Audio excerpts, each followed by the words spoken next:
The cannon were thundering when at early morn, September 17, 1862, I mounted my horse at Hagerstown, where I had arrived the preceding day, upon its evacuation by the Confederates. The people of the town, aroused by the cannonade, were at the windows of the houses or in the streets, standing in groups, listening to the reverberations rolling along the valley. The wind was southwest, the clouds hanging low and sweeping the treetops on South Mountain.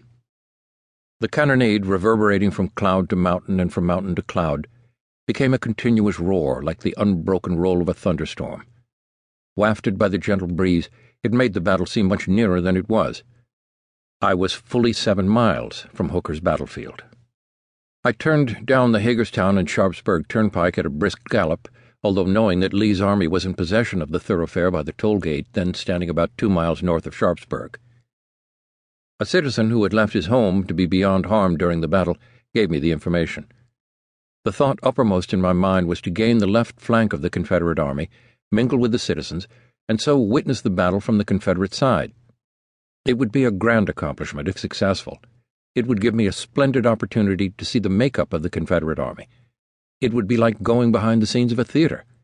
I was in citizen's dress, splashed with mud and with dilapidated hat. While wondering what would be the outcome of the venture, I came upon a group of farmers who were listening with dazed countenances to the uproar momentarily increasing in volume.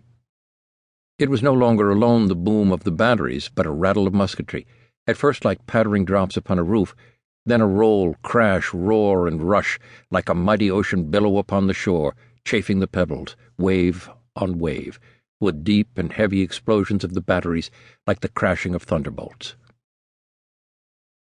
I think that the currents of air must have had somewhat to do with it, for since then I have seen and heard conflicts where the numbers engaged were much larger than in Hooker's attack. At any rate, the farmers' hearts were in their mouths.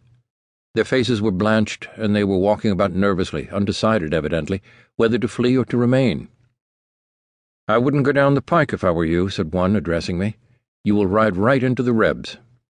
"That is just where I would like to go."